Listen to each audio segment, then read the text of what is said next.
You ever have one of those nights where you're so tired you can't feel your own feet? The cold just claws straight through your jacket, and you wonder how you're still standing. Yeah, that was me, Megan, walking out of the diner, my shift finally over, scarf pulled tight, sandwich in a greasy brown bag, and I was just trying to make it home before the streetlights got too lonely.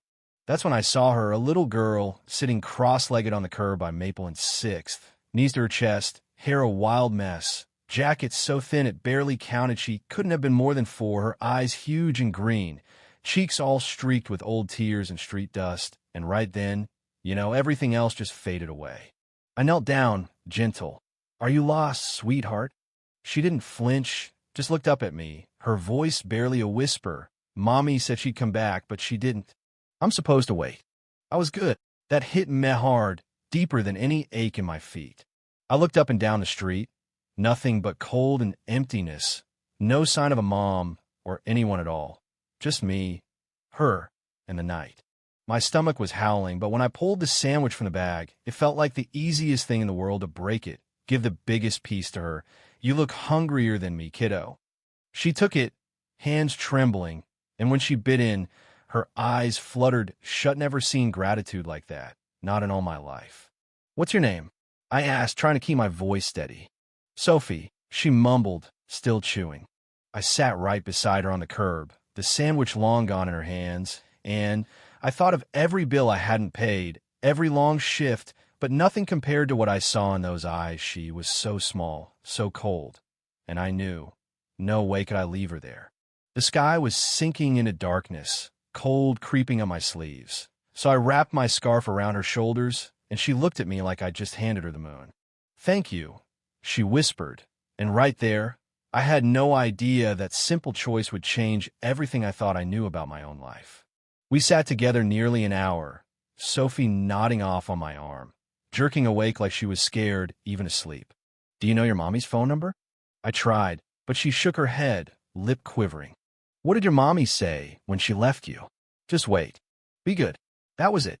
The street was black, cold biting through us both, and I realized I had no choice. "All right, Sophie, let's get you somewhere warm," I said, and she slipped her tiny hand into Miniso light. It almost broke me. My apartment was a shoebox above the hardware store, one room, barely enough heat for one, let alone two, but I cranked the heater, wrapped her in a spare t-shirt and a blanket, and gave her a plastic tub of warm water to wash up. No bubble bath, just my best effort. She let me clean her up, untangle her curls, like she wasn't used to anyone being gentle. I tried to keep it light, told her stories about dragons that love cookies, and, would you believe it, she giggled, lit the place up brighter than my cheap lamp. Later, I tucked her into my bed, called the police in the bathroom so she wouldn't hear, tried to sound calm. 4-year-old, named Sophie, says her mom left her to wait. "We're safe. Please let me know if someone's looking for her." When I came back, she was asleep, clutching my scarf, so I lay on the floor beside her, just in case she woke up scared, and before sleep took me, I heard her whisper in the dark, "Miss Sandwich." That about undid me. Now, while I was keeping Sophie warm, there was a man named Daniel Grayson, rich as sin but hollowed out by grief, sitting alone in his fortress of glass and steel on the edge of town.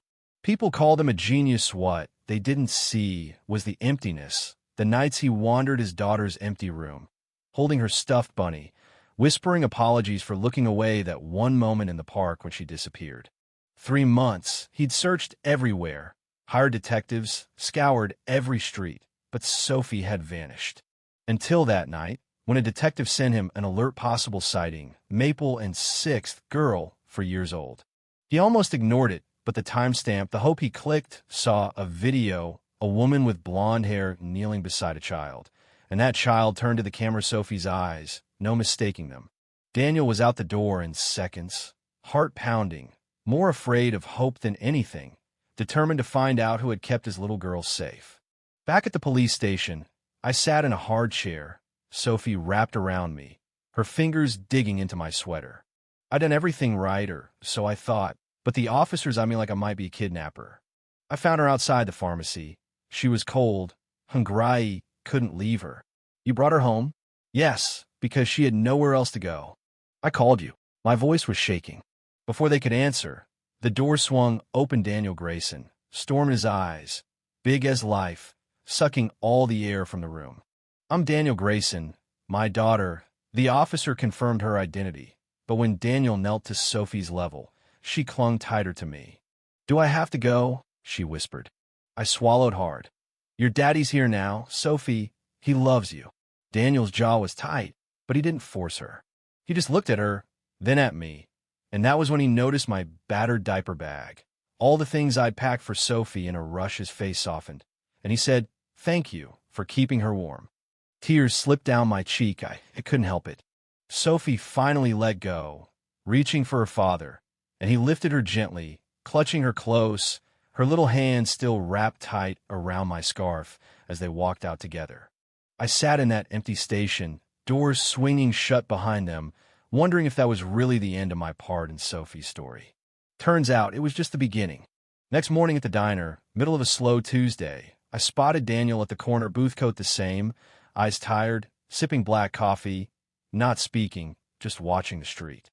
Hours passed. He finally left, but not before sliding a note and a business card under his cup. My hand shook when I read it. "I owe you more than thanks. Would you consider tutoring and helping Sophie get her mind right?" That evening, I called. The next morning, I was at the gates of the Grayson estate, feeling out of place as all get out. Daniel answered the door himself, same guarded eyes, but a flicker of hope. "Thank you for coming," he said. Then I heard Sophie's voice, "Megan." She flew into my arms, giggling, and I knew right then I'd come home, too. Days blurred into weeks. I came every morning, helping Sophie with her reading, art, and math. Not a teacher by degree, but I gave her what I had: attention, joy, steadiness. Her laughter came back. She started sleeping through the night. The house lost that museum silence and started to feel like, well, a home. Dinners became routine, just us three, plates of grilled cheese and casseroles, little notes in Sophie's lunchbox with napkins folded like animals. Daniel smiling more, talking softer. When Sophie got sick, I stayed, cooling her fever, telling stories in the dark. Daniel left a tray outside the door: OJ, granola bars, a napkin shaped like a dog, a note: "For you, in case you forget to take care of yourself, too." It nearly broke me. By the time Sophie's fever broke, Daniel was sitting outside her room, looking like he hadn't slept either. He whispered, "She's lucky to have you." I shook my head. "I'm lucky to have her." Sometimes the silence says more than words, you know? But nothing stays quiet forever. Whispers started, tabloids snapping photos, headlines about the mysterious woman with the tech tycoon. I tried to ignore it. Daniel dismissed it. But then, one morning, a sharp knock at the door. Sophie's Aunt Miriam, sharp as a knife, all cold eyes and questions. "You're not her mother. You'll never be my sister." I stood my ground. "I'm not trying to replace anyone. I'm just showing up for Sophie, giving her what warmth I can." Before Miriam could cut back, Sophie wandered in, rubbing her eyes, and walked straight to me, whispered, "Mama Megan, I'm sleepy. Can we go to my room?" You could have heard a pin drop. Daniel crouched by his daughter, looked up at Miriam. She calls Megan that because she feels safe, because she's allowed to be a child again. Miriam's glare faded just a bit. She left without another word, but when she glanced back before driving off, I could tell she saw me for real, not as a threat, just someone who cared. A year later, the world looked nothing like I imagined. The little blue house by the lake, garden boxes spilling marigolds, laughter echoing off the water, bread baking in the oven, Sophie building forts with Daniel in the yard, and me teaching at the local center, helping kids who needed a little light. Daniel funded a new school wing, named it after his late wife, investing in hope. Friends gathered under string lights for our backyard wedding. No fancy dresses, just love. Sophie, flower crown crooked, carried our rings in a velvet box, grinning big enough to crack the sky. Daniel's vow: "I didn't find you, you found me when I was lost." My vow: to love them both, every day, the way I did when I gave away my last sandwich. When we slipped those simple gold bands on, engraved with one word, home, it finally felt true. That night, sitting around a picnic table, Sophie between us, Daniel's arm around my shoulders, I knew sometimes you give away your last sandwich and end up with a family for life. That's the magic. So tell me, do you believe a single act of kindness can build a whole new life? Would you have done what I did? Drop your thoughts below. Right and wrong, justice, second chance. Let's talk about what it really means to care. And if you want more stories like this, don't forget to follow, because trust me, sometimes a sandwich is just the beginning.